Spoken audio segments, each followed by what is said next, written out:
Perkenalkan, nama saya Suryani Helmiati Ematan. Saya dari mahasiswa Institut Agama Kristen Negeri Kupang, kelas E semester 2. Baik, di sini saya akan menjelaskan atau memaparkan materi tentang agresif, pengaruh lingkungan, genetik, dan jenis kelamin terhadap perilaku anak. Yang pertama, pengertian agresif. Agresif adalah suatu perilaku yang secara sengaja bermaksud untuk melukai atau menyakiti orang lain, baik secara fisik maupun secara verbal. Perilaku ini sering dikaitkan pada sikap anak, PAUD pada usia perkembangan yang cenderung melakukan apapun yang diinginkan, meskipun harus mengejek atau menyakiti temannya. Yang berikut faktor-faktor yang mempengaruhi agresif, yaitu pengaruh lingkungan. Perilaku agresif yang dipengaruhi oleh faktor diduga salah satunya adalah faktor lingkungan tempat di mana individu tinggal. Yang kedua, pengaruh genetik, yaitu keturunan di mana saat ayah dan ibunya masih kecil juga berperilaku agresif, maka akan turun kepada anak-anaknya, dan bentuk anatomi tubuh anak merasa yang paling kuat, maka timbullah dalam diri anak berperilaku agresif. Yang terakhir, pengaruh jenis kelamin, yaitu dilihat dari jenis kelamin, agresivitas anak mulai tampak jelas perbedaannya pada masa awal sekolah. Anak laki-laki pada umumnya memperlihatkan agresivitas lebih tinggi daripada anak perempuan. Dan juga anak perempuan cenderung memperlihatkan agresivitas substansial dalam bentuk agresivitas verbal. Dalam Wasdrop 2009 mengatakan pula bahwa anak perempuan tidak kurang agresif dibandingkan dengan anak laki-laki, tetapi mereka cenderung untuk kurang terbuka dalam menunjukkan agresivitas mereka secara fisik. B. Teori-teori perilaku agresif. Yang pertama atau A, teori insting. Teori ini adalah teori paling klasik tentang perilaku agresif. Dijelaskan bahwa manusia memiliki insting bawaan secara genetis untuk berperilaku agresif. Insting inilah yang menjadi patokan untuk menjelaskan adanya beberapa bentuk tingkah laku agresif seperti peperangan atau bunuh diri. B. Teori frustasi agresif. Teori ini berpendapat bahwa agresif merupakan hasil dari dorongan untuk mengakhiri keadaan frustasi seseorang sebagai reaksi terhadap peristiwa yang tidak menyenangkan. Frustasi adalah gangguan atau kegagalan dalam mencapai tujuan. Contohnya, seperti seseorang hendak pergi ke suatu tempat untuk melakukan sesuatu atau menginginkan sesuatu, dan kemudian merasa dihalangi, maka dapat dikatakan bahwa orang tersebut sedang frustasi. C. Teori belajar sosial. Teori ini menjelaskan bahwa perilaku agresif sebagai perilaku yang dapat dipelajari. D. Teori penilaian kognitif. Teori ini menjelaskan bahwa reaksi individu terhadap stimulus agresif sangat bergantung pada cara stimulus ini diinterpretasikan oleh individu.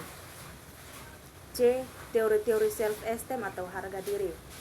A. Definisi teori self-esteem adalah sebagai berikut.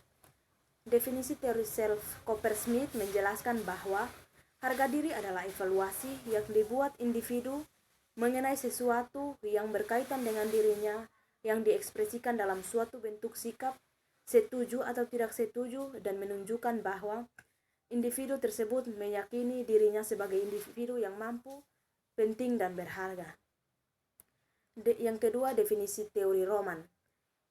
Teori Roman menyatakan bahwa harga diri sebagai suatu kepercayaan diri seseorang merupakan patokan untuk sesuatu yang terbaik bagi diri sendiri dan bagaimana melakukannya.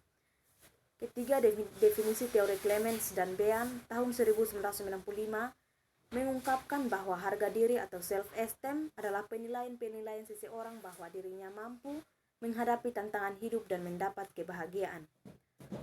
Yang berikut definisi teori Rosenberg tahun 1991 menyatakan bahwa harga diri adalah salah satu komponen yang lebih spesifik dari konsep diri yang melibatkan unsur evaluasi atau penilaian terhadap diri.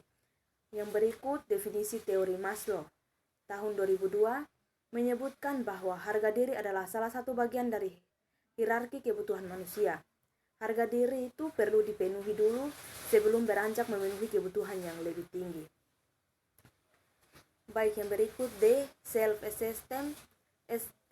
D. Self self-esteem atau perkembangan, stabilitas, konsekuensi dari self-esteem.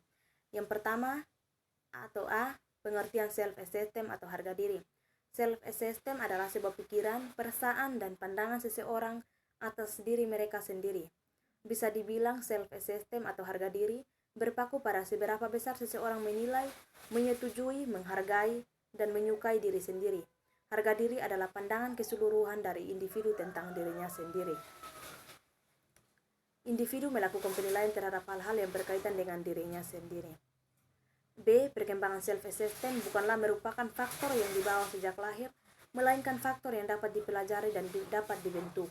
Pandangan tentang self-esteem ini berkembang secara bertahap sepanjang pengalaman hidup seorang individu. C. Stabilitas dan konsekuensi dari self-esteem. Yang pertama, berdasarkan pendapat dari Coppersmith tahun 1997, bahwa individu yang mempunyai self-esteem positif yaitu individu yang memiliki sistem mandiri, yakni pada penilaian dan gagasannya sendiri, berani bersikap berdikari secara sosial, memiliki kestabilan psikologis, tidak cemas dan lebih berorientasi pada keberhasilan. Individu seperti ini yang memiliki harapan besar di masa depan dan menumbuhkan motivasi yang tinggi. Yang terakhir, sedangkan konsekuensi self-esteem, menurut Sosianto tahun 1993, gaya hidup adalah perilaku seseorang yang ditunjukkan dalam aktivitas, minat, dan opini khususnya yang berkaitan dengan citra diri untuk merefleksikan status sosialnya. Dan yang terakhir, E. Perkembangan self-esteem dilihat dari neuroscience. Dan yang pertama atau A, pengertian neuroscience. Neuroscience merupakan kajian yang mempelajari tentang sistem saraf otak pada manusia. B. Perkembangan self-esteem yang dilihat dari neuroscience yaitu harga diri yang berhubungan dengan otak manusia. Baik, inilah materi yang dapat saya sampaikan atau saya paparkan. Kiranya bermanfaat bagi kita semua. Salam. Tuhan Yesus memberkati.